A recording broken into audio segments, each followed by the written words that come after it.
वज़ीर बल्दियात सिंध सईद गनी कराची एयरपोर्ट पहुँच गए और सानहा किलात के शहदा की जस्ते खार की वसूल की। इस हवाले से मज़ीद तफसीलात जानते हैं हमारे चीफ रिपोर्टर कराची जावेद महमूद आराई से। जी क्या तफसीलात हैं आपके पास, बताइएगा।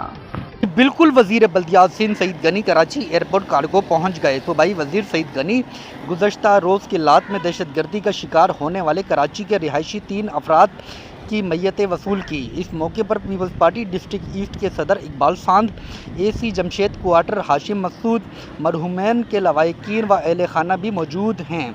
जिन शहीदों के जुल्द खाकी कराची पहुँचे हैं इनमें शहीद मोहम्मद अहमद वल्द बशीर अहमद, शहीद मोहम्मद रज़ा वल्द अहमद और शहीद मोहम्मद आसिफ शामिल हैं। वज़ीर बल्दियात सिंध सईद गनी ने कहा कि ये एक दहशतगर्दी का ऐसा वाक़या है जिसकी जितनी मज़म्मत की जाए कम है।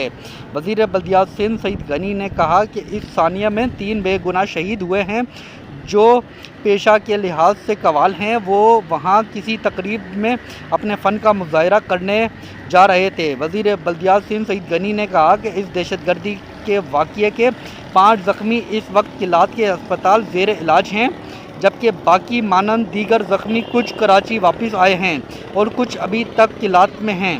वज़ीर बल्दियात सिंध सईद गनी ने कहा कि सिंध हुकूमत इन बेगुनाह शहीदों के लवाहिकीन के साथ खड़ी है और इनको हर सूरत इंसाफ दिलवाया जाएगा।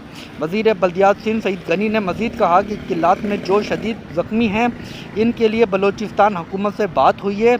इन तमाम को हर मुमकिन तिबी सहूलियात फराहम की जा रही है।